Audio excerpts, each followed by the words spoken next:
완벽한 남편, 불완전한 사랑, 완벽한 삶 속에서 당신은 진짜 당신으로 살고 계신가요? 오늘은 조경 디자이너 서윤의 이야기, 텅 빈 정원의 그림자를 들려드립니다. 이 이야기는 선택의 무게에 관한 것입니다. 끝까지 들어주시면 감사하겠습니다. 1. 균열의 서막. 조경 디자이너 서윤의 세상은 완벽하게 구획되어 있었다. 그녀가 설계한 정원처럼 모든 것은 제자리에 있어야만 했다. 하지만 그녀의 남편이자 유망한 AI 개발자인 강민주는 그 어떤 구획에도 속하지 않는 남자였다. 그는 늘 미래에 살았다. 식탁에 마주 앉아도 그의 눈은 홀로그램 안경 너머의 데이터에 머물렀고 그의 손은 서윤의 손 대신 차가운 태블릿을 어루만졌다. 그들의 대화는 그의 알고리즘처럼 예측 가능했고 그녀의 마음속 정원은 아무도 돌보지 않아 메말라가고 있었다. 서윤은 민준과의 결혼 생활 5년 차였다. 처음 만났을 때 그의 열정은 매력적이었다. 새로운 기술에 대해 이야기할 때 빛나던 그의 눈동자, 불가능해 보이는 프로젝트를 현실로 만들어내는 추진력. 하지만 그 열정은 오직 코드와 알고리즘을 향한 것이었다. 결혼 후 서윤은 점점 투명 인간이 되어갔다. 민주는 그녀가 언제 퇴근하는지, 무슨 프로젝트를 진행 중인지, 심지어 생일이 언제인지조차 잊곤 했다. 그의 사랑은 자동화된 알림처럼 기계적이었다. 기념일에는 AI가 추천한 선물이 배송되었고 주말 데이트는 그의 캘린더 앱이 자동으로 예약한 맛집 방문으로 끝났다. 그러던 어느 봄날 서윤은 까다롭기로 소문난 한옥 갤러리 월화원의 정원 리뉴얼 프로젝트를 맡게 되었다. 첫 미팅날 그녀는 정갈한 한복 차림으로 갤러리 문을 열었다. 마당 한가운데 서 있는 남자가 눈에 들어왔다. 희끗한 머리칼과 깊은 눈매, 그의 손마디는 수백 년 된 나무의 나이테처럼 굵고 단단했다. 갤러리 관장이자 고목재를 다루는 장인 차은우였다. 서윤이 준비한 화려한 3D 시안을 펼쳐 보이자 은호는 잠시 침묵했다. 그리고 서랍에서 묵직한 한지 한 장을 꺼내 그녀 앞에 조용히 내밀었다. 먹으로 그린 간결한 선 몇 개뿐이었지만 그 스케치에는 바람의 흐름이 보였고 계절의 변화가 느껴졌다. 디자이너님, 바람이 지나갈 길은 만들어 두셨습니까? 그의 낮은 목소리는 마치 땅속 깊은 곳에서 울리는 듯했다. 서윤은 순간 멈칫했다. 지난 5년간 민준에게서 한 번도 받지 못한 질문이었다. 바람이 지나갈 길. 그녀 자신에게도 그녀의 삶에도 그런 길이 있었던가. 이 흙과 나무의 위로. 은호와의 작업은 설계가 아닌 대화에 가까웠다. 그는 서윤에게 흙의 미세한 온도 차이를, 계절에 따라 달라지는 나무의 숨소리를 가르쳤다. 이 소나무는 100년을 살았습니다. 뿌리가 땅속 깊이 내려가 바위를 감싸고 있지요. 그 결을 거스르면 나무가 아파합니다. 그의 손이 거친 나무 껍질을 쓰다듬는 모습은 마치 오랜 친구를 어루만지는 것 같았다. 반면 서윤은 그에게 빛이 어떻게 공간을 조각하고 그림자가 어떻게 허공을 채우는지를 보여주었다. 정오의 햇살은 너무 날카로워요. 하지만 오후 4시쯤 비스듬히 들어오는 빛은 이끼의 초록을 살려줍니다. 그들의 협업은 서서히 리듬을 찾아갔다. 서윤이 스케치를 그리면 은호가 실제 나무를 골랐고 은호가 돌을 놓으면 서윤이 그 주변의 식물 배치를 조정했다. 민준이 효율과 최적화를 말할 때 은호는 기다림과 쓰임에 대해 이야기했다. 이 배롱나무는 지금은 앙상하지만 여름이 오면 100일 동안 꽃을 피웁니다. 기다릴 줄 아는 사람만이 그 아름다움을 볼 수 있지요. 한 달이 지나면서 서윤은 자신도 모르게 은호의 작업 방식을 닮아가고 있었다. 전에는 태블릿으로만 작업했지만 이제는 손으로 스케치하는 시간이 늘었다. 흙을 직접 만지고 나뭇잎의 질감을 손끝으로 느꼈다. 무엇보다 그녀는 은호와 함께 있을 때면 말없이 있어도 편안했다. 민준과는 침묵조차 불편했는데 은호와의 침묵은 고요한 숲속처럼 평화로웠다. 어느 늦은 오후 갑자기 쏟아진 소나기를 피해 갤러리 처마 밑에 나란히 앉아 있었다. 빗방울이 기와를 두드리는 소리가 경쾌했고 젖은 흙에서 깊고 진한 냄새가 피어올랐다. 서유는 그 냄새를 깊이 들이마셨다. 민준의 집에서는 맡을 수 없는 생명의 냄새였다. 그녀는 무심코 입을 열었다. 제 삶은 마치 버그 하나 없는 완벽한 프로그램 같아요. 그런데 가끔 강제 종료하고 싶어져요. 민준에게는 단 한 번도 꺼내지 못했던 말이었다. 아니, 민준은 그녀가 그런 말을 꺼낼 틈조차 주지 않았다. 은호는 그녀를 쳐다보지 않았다. 그저 빗줄기를 바라보며 나지막이 말했다. 가장 아름다운 정원은 잡초와 함께 자라는 법입니다. 너무 완벽하면 살아있는 것들이 숨을 쉬지 못하니까요. 그의 위로는 어떤 해결책도 제시하지 않았지만 서윤의 메마른 마음에 조용히 스며들었다. 빗소리만이 두 사람 사이의 침묵을 채웠다. 서윤은 처음으로 깨달았다. 자신이 원했던 것은 문제의 해결이 아니라 그저 누군가 자신의 말을 온전히 들어주는 것이었다는 사실을. 그날 이후 서윤은 작업이 없는 날에도 월화원을 찾았다. 공식적인 이유는 시공 진행 상황을 확인하기 위해서였지만 진짜 이유는 은호와 함께 있고 싶어서였다. 그와 차를 마시며 나누는 대화는 민준과의 1년치 대화보다 깊었다. 3. 경계를 넘어서 프로젝트가 막바지에 이르렀을 때 밤늦게까지 조명을 점검하던 날이었다. 공식 개장을 일주일 앞둔 시점이었고 서유는 정원 곳곳에 설치된 간접 조명이 달빛과 어떻게 어우러지는지 확인해야 했다. 은호도 마지막 점검차 함께 남았다. 낮 동안 분주했던 인부들이 모두 떠나고 둘만 남은 고요한 정원에 달빛이 갓심은 이끼 위로 은은하게 쏟아졌다. 서윤이 연못 근처의 조명 각도를 조정하려고 몸을 굽혔을 때였다. 젖은 이끼에 발이 미끄러지면서 그녀의 몸이 앞으로 쏠렸다. 순간 연못으로 빠질 뻔한 찰나 은호가 반사적으로 그녀의 팔을 붙잡았다. 그의 손은 투박했지만 오래된 나무 껍질처럼 따뜻하고 견고했다. 서윤은 그의 품에 안긴 채 멈춰섰다. 두 사람의 얼굴이 손 닿을 만큼 가까워졌다. 그 순간 시간이 멈췄다. 서로의 눈을 바라보는 짧은 침묵 속에서 서윤은 지난 몇 달간 애써 외면했던 감정의 실체를 깨달았다. 가슴이 뛰었다. 민준과 함께 있을 때는 느껴본 적 없는 살아있음을 증명하는 강렬한 고동이었다. 은호의 눈동자에도 같은 감정이 일렁이고 있었다. 이것은 단순한 존경이나 동료애가 아니었다. 그의 세계에 온전히 속하고 싶은, 그의 삶의 일부가 되고 싶은 갈망이었다. 은호는 천천히 손을 놓았지만 그의 온기는 서윤의 팔에 낙인처럼 남았다. 조심하셔야 합니다. 그의 목소리는 평소보다 낮고 거칠었다. 서윤은 고개를 끄덕였지만 발이 떨어지지 않았다. 그녀는 알고 있었다. 이 순간을 지나치면 영원히 이 감정을 묻어두어야 한다는 것을. 하지만 동시에 알았다. 이미 선을 넘어버렸다는 것을. 은호 씨, 서윤이 그의 이름을 불렀다. 처음으로 그의 이름만을 호명했다. 직함도 존칭도 없이. 은호가 그녀를 돌아보았다. 달빛 아래 그의 얼굴은 평소보다 더 깊은 그림자를 드리우고 있었다. 저는 서윤의 목소리가 떨렸다. 말하려던 것이 무엇이었는지조차 잊어버렸다. 그저 이 순간이 멈추지 않기를, 현실로 돌아가지 않기를 바랄 뿐이었다. 은호가 한 걸음 다가왔다. 그리고 조심스럽게 마치 깨지기 쉬운 도자기를 다루듯 그녀의 뺨에 손을 가져다 댔다.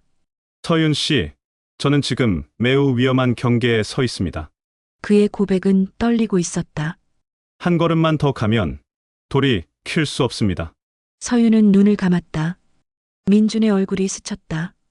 집에서 VR 헤드셋을 쓴 채 가상세계에 빠져있을 그의 모습.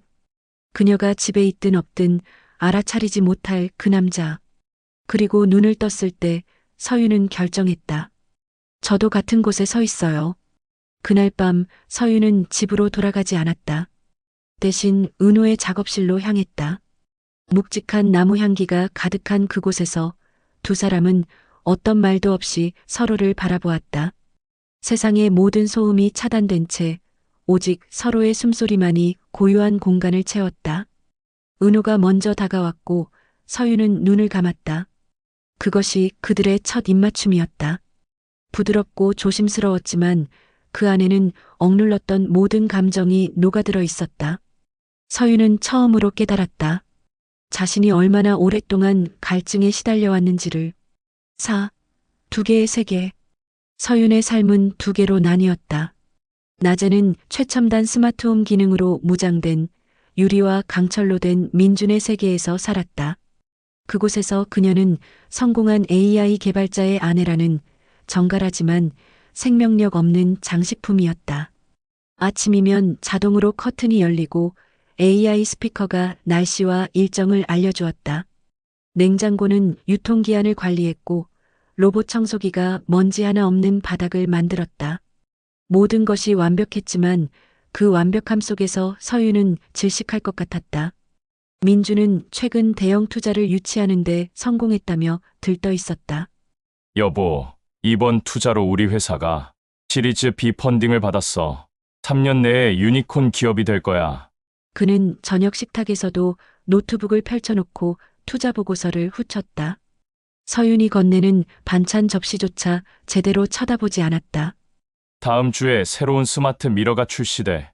가상 피팅 기능이 있어서 옷을 입어보지 않아도 어울리는지 알 수 있어. 하나 사줄까? 서윤은 고개를 끄덕였지만 그 차가운 거울에 비친 자신의 모습을 상상하니 소름이 돋았다. 민주는 그녀가 무엇을 좋아하는지, 무슨 옷을 입고 싶어 하는지 알지 못했다. 그저 AI가 추천하는 것을 구매할 뿐이었다. 고마워요. 서윤의 대답은 기계적이었다. 민주는 그녀의 목소리에 담긴 공허함조차 알아차리지 못했다.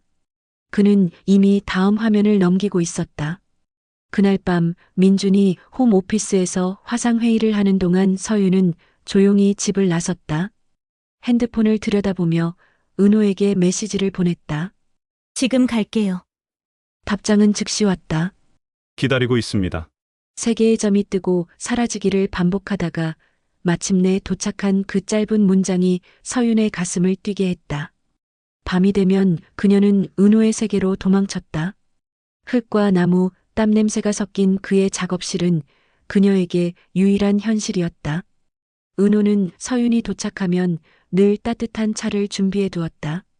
값비싼 커피 머신이 뽑아내는 에스프레소가 아니라 주전자에 직접 끓인 구수한 보리차였다. 오늘은 힘든 하루였습니까? 은호의 질문은 형식적이지 않았다. 그는 진심으로 그녀의 대답을 기다렸다.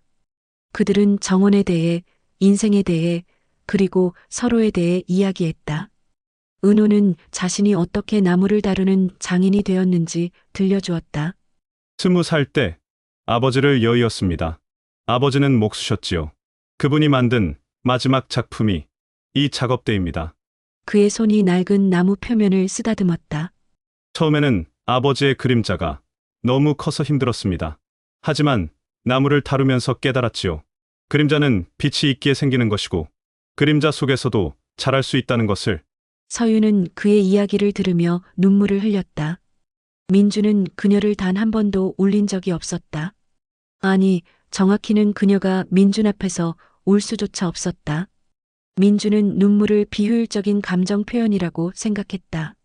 하지만 은호의 품에 안겨 있을 때면 서윤은 비로소 뿌리내린 나무처럼 안정감을 느꼈다. 그의 손이 그녀의 머리를 쓰다듬고 그의 목소리가 자장가처럼 귓가에 속삭였다. 괜찮습니다. 여기서는 무너져도 됩니다. 죄책감은 날카로운 칼날처럼 심장을 찔렀다. 집으로 돌아가는 택시 안에서 핸드폰 속 민준과의 결혼 사진을 보며 서윤은 입술을 깨물었다. 하지만 살아있다는 강렬한 감각이 그 고통마저 무디게 만들었다. 그녀는 은호와 함께 있을 때만 진짜 자신이 될 수 있었다. 그것이 잘못된 일인지 그녀에게는 더 이상 중요하지 않았다. 선택의 무게. 워라원의 재개장 행사는 성공적이었다. 한옥 갤러리의 정원은 전통과 현대가 완벽하게 조화를 이룬 공간으로 재탄생했다. 건축 잡지 기자들이 카메라 셔터를 눌러댔고 초대받은 손님들은 서윤의 감각적인 디자인과 은호의 장인 정신이 완벽하게 어우러졌다며 찬사를 보냈다. 이렇게 아름다운 정원은 처음 봅니다. 전통을 해치지 않으면서도 현대적이에요. 사람들의 칭찬이 쏟아졌다. 민준도 행사에 참석했다. 투자자들과의 미팅을 겨우 조정해서 온 것이었다. 축하해. 여보, 이번 프로젝트 정말 잘했네. 그는 형식적으로 서윤의 어깨를 토닥이고는 곧바로 핸드폰을 꺼내 들었다. 미안. 급한 메일이 와서 먼저 가봐야 할 것 같아. 그는 정원을 제대로 둘러보지도 않은 채 떠났다. 서윤은 그의 뒷모습을 바라보며 씁쓸하게 웃었다. 자신이 몇 달 동안 쏟아부은 열정을 그는 겨우 5분도 머물지 않고 떠났다. 행사장 한편에서 은호가 그녀를 바라보고 있었다. 그의 눈빛에는 복잡한 감정이 담겨 있었다. 공식적인 프로젝트의 끝은 그들 관계의 새로운 시작점이 되어야 했다. 아니면 완전한 종말이 되어야 했다. 더 이상 작업 때문에라는 핑계로 만날 수 없게 되었다. 행사 뒤풀이가 끝난 늦은 밤, 마지막 손님이 떠나고 둘만 남았을 때 은호가 서윤에게 물었다. 이제 우리는 어디로 가야 합니까? 그의 질문은 무겁고 절박했다. 서윤은 그의 얼굴을 똑바로 쳐다볼 수 없었다. 모르겠어요. 그녀의 목소리는 떨렸다. 정말 모르겠어요. 당신은 알고 있습니다. 은호가 그녀의 손을 잡았다. 다만 선택하지 못하고 있을 뿐입니다. 그의 손은 따뜻했지만 서윤의 손은 얼음처럼 차가웠다. 저는 기다릴 수 있습니다. 나무가 자라는데 100년이 걸려도 돌이 깎이는데 1000년이 걸려도 하지만 그의 목소리가 잠겼다. 당신이 고통받는 모습을 보는 건 견딜 수 없습니다. 서윤은 아무 대답도 할 수 없었다. 그저 그의 품에 안겨 한참을 울었다. 은호는 말없이 그녀의 등을 쓰다듬어 주었다. 가세요. 오늘은 집으로 돌아가세요. 그리고 생각하십시오. 그의 말에 서윤은 고개를 끄덕였다. 그녀는 비틀거리며 갤러리를 나섰다. 집으로 돌아오자 민주는 거실에서 VR 헤드셋을 쓴 채 가상의 컨퍼런스에 참여하고 있었다. 대형 스크린에는 세계 각국에서 접속한 개발자들의 아바타가 떠 있었다. 현실의 아내가 돌아온 것도 모른 채였다. 서윤은 그의 옆을 지나 침실로 향했다. 민주는 그녀가 울었다는 것도 화장이 번졌다는 것도 알아차리지 못했다. 서윤은 자신이 설계했지만 단 한 번도 마음 편히 쉬어본 적 없는 삭막한 거실에 서서 손에 쥔 휴대폰을 내려다보았다. 화면에는 차은호라는 이름이 떠 있었다. 한 통의 메시지가 와 있었다. 당신이 어떤 선택을 하든 저는 이해하겠습니다. 하지만 한 가지만은 기억해 주십시오. 당신은 정원에 들이운 그림자가 아니라 빛을 받아 자라는 나무입니다. 서윤의 눈에서 눈물이 흘러내렸다. 완벽하게 통제된 무균질의 미래와 불완전하지만 살아 숨쉬는 과거, 안정된 결혼 생활과 불확실하지만 뜨거운 사랑. 그녀는 이제 돌이킬 수 없는 선택을 해야만 했다. 창밖을 내다보았다. 자신이 설계한 아파트 조경이 보였다. 완벽하게 배치된 나무들, 계산된 간격의 화단들. 하지만 그 어떤 것도 살아 숨쉬지 않았다. 모두 죽은 듯 고요했다. 문득 월화원의 정원이 떠올랐다. 바람이 지나가고 나무가 흔들리고 이끼가 자라는 그곳. 불완전하지만 생명으로 가득한 공간. 서윤은 핸드폰을 꼭 쥐었다. 그녀의 손가락이 떨렸다. 정원에 드리워진 그림자는 그녀 자신의 것이었다. 이제 그 그림자가 빛을 향해 나아갈 것인지 아니면 어둠 속에 머물 것인지 결정해야 할 시간이었다. 서윤은 천천히 메시지 창을 열었다. 그리고 타이핑을 시작했다. 서윤은 과연 어떤 선택을 했을까요? 그 답은 여러분의 마음속에 있습니다.